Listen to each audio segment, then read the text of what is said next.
జనసేన అధినేత పవన్ కళ్యాణ్ స్ఫూర్తి ఆశయాలతో ఎన్నికల ప్రచారంలో దూసుకుపోతున్నారు జనసేన అభ్యర్థులు.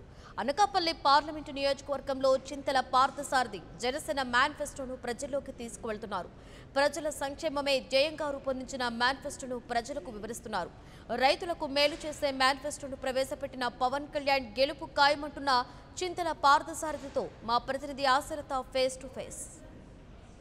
జనసేన పార్టీ ఆవిర్భావం నుంచి పార్టీలో కీలక బాధ్యత వహిస్తూ కీలక పాత్ర పోషిస్తున్న పార్థసారథి గారు ప్రస్తుతం అనకాపల్లి ఎంపీ క్యాండిడేట్గా పార్టీ నిర్ణయించడం జరిగింది. ఈ నేపథ్యంలో కాన్స్టిట్యున్సీలో ఏ సమస్యలు ఆయన గుర్తించారో, అదేవిధంగా కాన్స్టిట్యున్సీకి సంబంధించి జనసేన ఏ విధంగా ఉందనే విషయాన్ని ఆయన తెలుసుకున్నాం. సార్ చెప్పండి, ప్రధానంగా ఈ పార్టీకి సంబంధించి ఇక్కడ మిమ్మల్ని అనకాపల్లికి సంబంధించి ఎంపీ క్యాండిడేట్గా నిర్ణయించడం జరిగింది పార్టీ. అయితే ప్రధానంగా ఈ ఎంపీ నియోజకవర్గంలో ఏ సమస్యలు మీ దృష్టికి వచ్చాయి?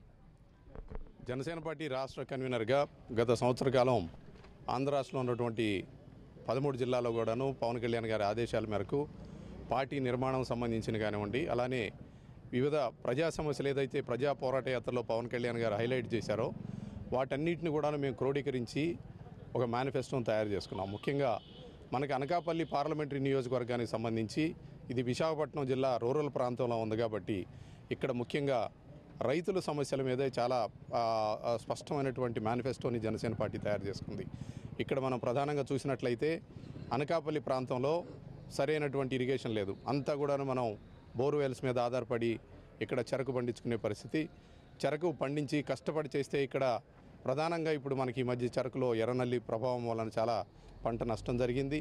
అలానే రైతులకు కూడాను గిట్టుబాటు ధర దాదాపు మనకి 3,500 రూపాయలు టన్నుకుంటే కానీ గిట్టుబాటు ధర కావాల్సిన పరిస్థితుల్లో ఇప్పుడు ఉన్నటువంటి ధర ఎలాంటి పరిస్థితుల్లో కూడాను చెరుకు రైతులకి మద్దతుగా లేదు. దానికోసం అని చెప్పని ఈ ప్రాంతంలో ఉన్నటువంటి అలానే తుమ్మపాల చక్కెర ఫ్యాక్టరీ గురించి కూడాను పవన్ కళ్యాణ్ గారు ప్రజా పోరాట యాత్ర వచ్చినప్పుడు స్పష్టంగా దాన్ని తెరిపించాలి. ఇక్కడ ఉన్నటువంటి రైతులకి, అందులో పనిచేసే కార్మికులందరికీ కూడాను దాంట్లో ఉపాధి పొందే వాళ్ళకి అందరికి కూడాను సహాయంగా ఉంటుందని చెప్పని దాని మీద ఉద్యమం చేశాం. మా నాయకులు స్థానిక ఉన్నటువంటి కొనసాల సీతారామ గారు అలానే ఇక్కడ ఉన్నటువంటి జన సైనికులందరూ కూడాను తుమ్మపాల ఫ్యాక్టరీ గురించి విజయవాడకు వచ్చి విజయవాడలో కూడా ఉద్యమం చేశారు. దాని మీద స్పందించినటువంటి గవర్నమెంట్ ఏదో కొంతవరకు తూతూ మంత్రంగా కొంత దాని మీద ప్యాకేజ్ ప్రకటించారు. మళ్ళీ తర్వాత దాన్ని ఇంకా ఎక్కువ చేయడానికి కూడా జనసేన పార్టీ పోరాటం చేస్తూ ఉంది. అనకాపల్లి కాన్స్టిట్యున్సీకి సంబంధించి కొంతమంది వరకు ఇంకా క్యాండిడేట్స్ ప్రకటించాల్సి ఉండింది ముఖ్యంగా చూసుకుంటే. అయితే పార్టీ పరంగా వాళ్ళతో కోఆర్డినేషన్ ఏ విధంగా ఉంది? మిగతా పార్టీల్లో ఉన్నట్టుగా ఒక ఇంత ఇబ్బందికర పరిస్థితులు ఉన్నాయి, జనసేన వరకు వచ్చేసరికి ఏ విధంగా ఉంది? ఏదైనా సరే సహజంగా సీట్ల పంపిణీ వచ్చేటప్పటికి కొంత ఇబ్బందికర పరిస్థితులు ఉంటాయి. గత 35 సంవత్సరాల నుంచి 10 సంవత్సరాల నుంచి 40 సంవత్సరాల నుంచి ఉన్న పార్టీల్లోనే అలాంటి సమస్యలు ఉన్నాయి. జనసేన పార్టీలో అయితే మాకు ఒక్కటే ఏంటంటే అలాంటి సమస్యలు మిగతా పార్టీలతో కంపేర్ చేస్తే చాలా చిన్న సమస్యలు ఇవన్నీ కూడా. జనసేన పార్టీని ఎప్పుడు కూడాను పవన్ కళ్యాణ్ గారు ఒక జనసేన కుటుంబంలాగానే చెప్తూ ఉంటారు.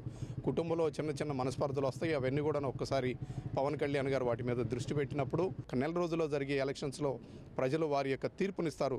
జనసేన పార్టీని అద్వితీయమైనటువంటి మెజార్టీతో గెలిపిస్తారని చెప్పి మేమందరం భావిస్తూ ఉన్నాం. జై Janasena!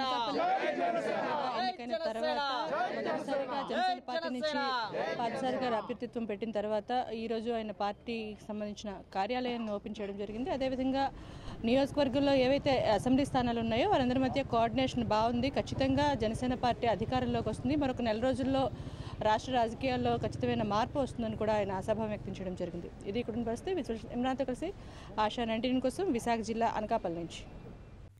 For more updates, please subscribe 99 TV Telugu.